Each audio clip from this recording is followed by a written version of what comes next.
Chapter 2 Languages of the Parsi Scriptures.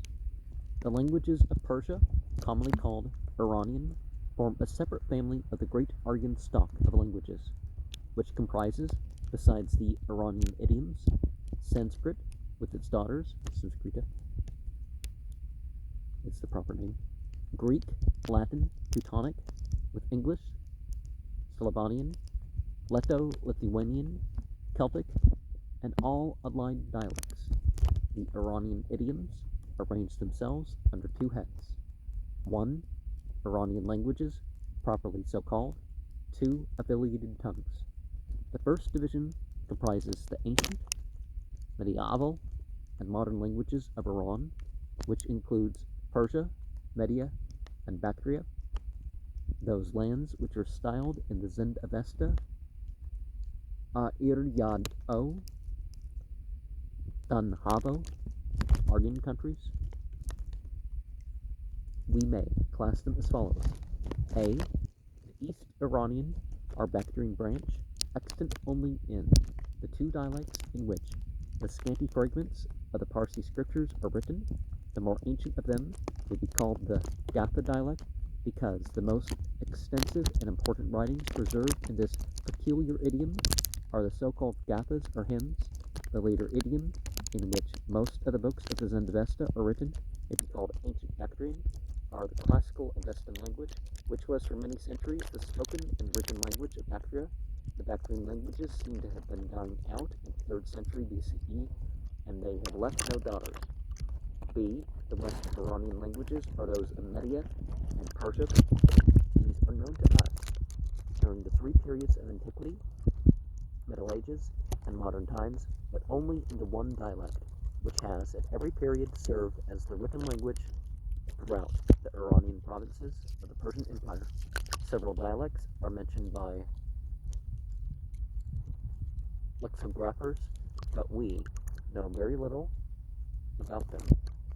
In Sayyid Hussein Shah Hakikat's Persian grammar entitled Tuhfatul Ajam, there are several Iranian languages enumerated, which are classed under two heads. These: A. The obsolete or dead, and B. Such dialects as are still used. Of the obsolete, he knows 4: Sogdi, the language of ancient Sogdiana; Sugdat in the Zend-Avesta; Sauli for Zabuli, the dialect of Zabulistan; Saksi, spoken in Sajastan, called Sakastana by the Greeks; and Herewe, spoken in the Herat; Haroyu in the Zend-Avesta. As the languages in use, he mentions Parsi, which he says was spoken in Istakar, Persepolis, ancient capital of Persia; then Dari, or language of the court, according to this writer, spoken at Balkh, Bukhara, Marv, and in Badakhshan; and Pahlavi, or Pahlabani, the language of the so-called Pahlav, comprising the districts of Ra'eh, Ragba in the Zend-Avesta, Isfahan, and Dinur.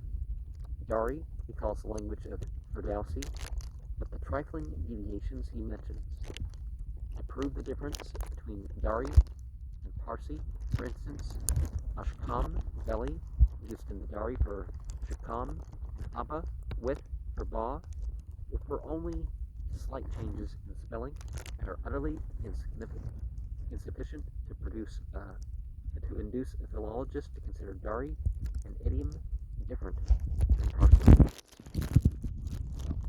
Perhaps there were more, though. Of the ancient Persian, a few documents are still extant in the cuneiform inscriptions of the kings of the Achaemenian dynasty, found in the ruins of Persepolis on the rock of Behestun near Hamadan, and some other places in Persia. This language stands nearest to the two Bactrian dialects of the Zend-Avesta, but exhibits some peculiarities. For instance, instance, we find D used instead of Z as in atom, I in the Avesta azem, dasta, hand, in the Avesta zasta.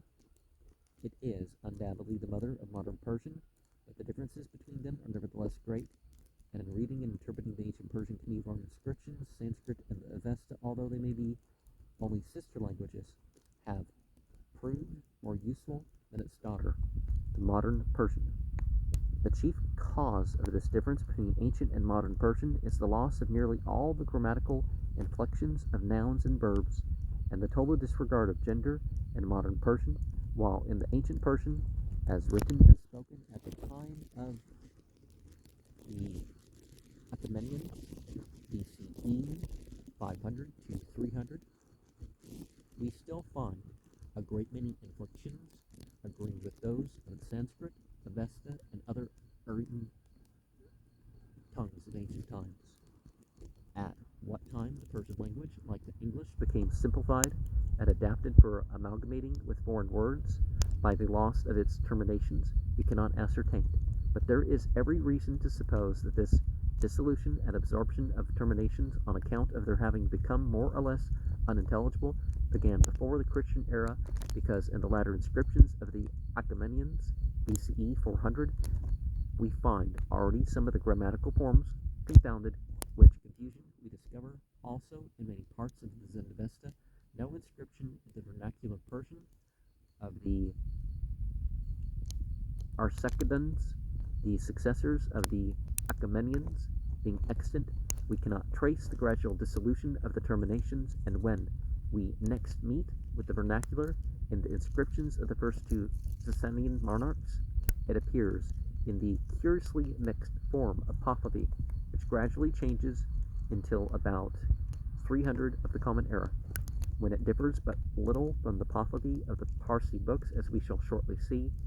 The second chief division of the Iranian tongues comprises the affiliated languages, that is to say, such as share in the chief peculiarities of this family, but differ from it in many essential particulars.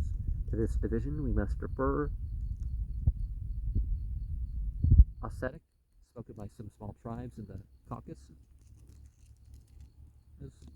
but differing completely from other Caucasian languages, also Armenian and Afghanic, Pashto. After this brief notice of the Iranian languages in general, we shall proceed to the more particular considerations of the languages of the Zendavesta and other religious literature of the Parsis. Now, nowadays people do not consider the Caucasus as part of the Caucasian.